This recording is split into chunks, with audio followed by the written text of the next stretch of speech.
So the entire point of studying lines is to actually see them in some practical use. Now here we are at example 1 from our 2.4 number 2 set of notes, and we're asked that anytime you're given a situation where you see a linear model, you can actually construct 2 points from those. And the key thing is to know which one's actually your input and which one's your output. In other words, which variable is directly impacting the other variable. So when we're looking at example 1, and as you guys move forward with your academic careers, you guys are obviously going to go on to college, and definitely tuition and other fees are a factor of that. And so it's definitely something to keep in mind as you move forward and you're looking at different schools. Now, the rate of tuition. Now, here we are looking at the increase in tuition at just U of I, so just the campus, the University of Illinois. And we're looking at things from 2000 to 2000, this should say 15. And it was, in fact, approximately linear. In other words, when we saw our tuition bills over the years, they were approximately just linear, going up linearly. Now, in the year 2000, the tuition was about 16 grand. And in 2015, so this year, depending on when you're watching the video, but right now it's 2015, the tuition was $35,340. Here you can, in fact, see it. This is directly pulled from the U of I website. In fact, this is just undergraduate. So this isn't like special or anything. This is just purely undergraduate. This is also taking into consider 15 credit hours. So very, very typical semester that you're taking, 15 credits. So it factors in like all the fees, room and board, and just other things that you might need money for. So it comes out to be $35,340. And the goal is to write a linear model for this tuition from the rise from 2000 to 2015. Now, just so we don't have massive numbers, we're just going to go ahead and let t be 0, and that's going to represent the year 2000. All right. So from this information, we have a wealth of information, but from 2000, in other words, times 0, because we let t be 0 there, we ended up with a tuition bill of 16 grand. So at time 0, our money for tuition was 16 grand. We also have another point. 15 years later, in 2015, our bill is now $35,340.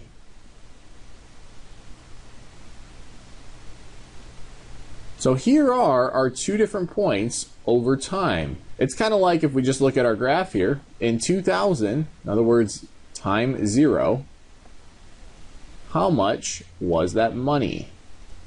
Well, we know that and by the way, 15 years later, here is that other point. Now the goal is, anytime that you have 2 points like this, you can always find the slope of those 2 points. So let's go ahead and find what is the change over the years. So let's just say that this guy is our x1, y1, this will be our x2, y2. There's a little bit of strategy there. Maybe you guys can see it. These are bigger numbers. These guys are smaller numbers. So when you subtract these from this, you're going to still end up with positive. So that's why there's a little bit of strategy when you're determining which one's x1, y1. So that way you're not working with negatives. But if you go ahead and throw those in there, you end up with, oops, it's a 4, 0, minus our 16 grand all over 15 minus 0. So when we do the math, we end up with 340. This should come out to be 19,340 over 15. Now, unfortunately, I'm not that good. So let's just throw this in the calculator.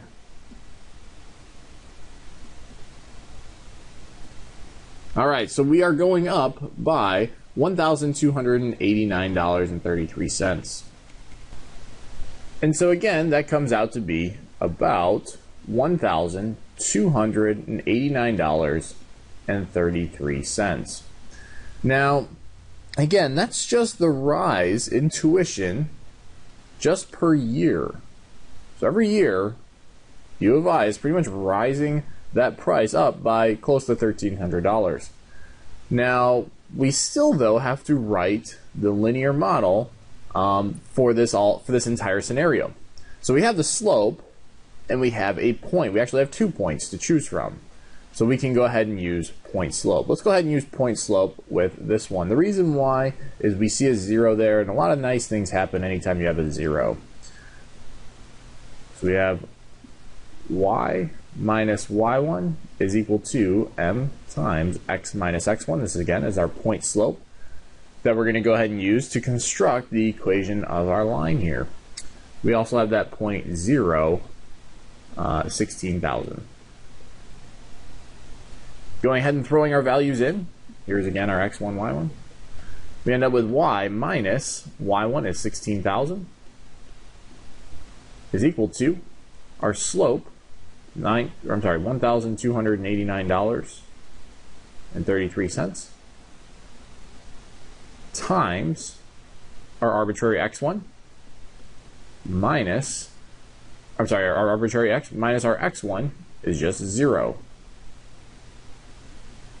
So pretty much just substituting in our different values. So we still have y minus 16,000 is equal to, distributing in the slope, we end up with $1,289.33 minus 0. You distribute that in. Oh, that should be an x. Minus 0. And then lastly, we just want to put this into y equals mx plus b, so we're just going to go ahead and add this 16,000 over. So on the left side, they're gone, leaving us with just y is equal to $1,289.33 times x plus 16 grand. So here now is our model that would represent that various tuition costs as it's going up over the years. Now, why is this all important? Like, honestly, great, we found a line, right? Well, the key reason why we would actually want to know this information is such that when you guys go to college, let's say in the year, let's say you are a freshman right now, well, in 4 years, you guys are going to be going into college. In other words, your graduating class, if you're a freshman, at least the time that this video is being made, would be the class of 2019.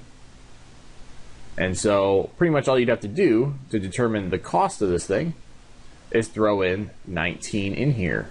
In fact, let's go ahead and do that.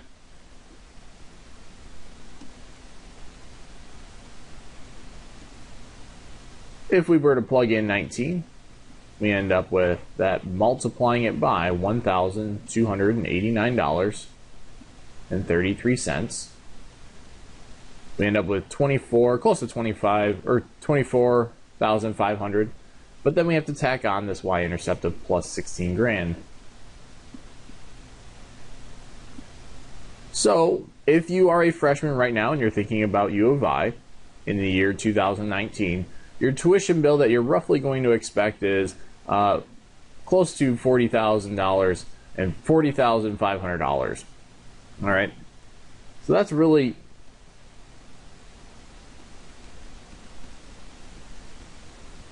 why we want to know the equation of this line, so you can actually then look at like future projections for things. So again, though, that is example 1 from our 2.4 number 2 set of notes.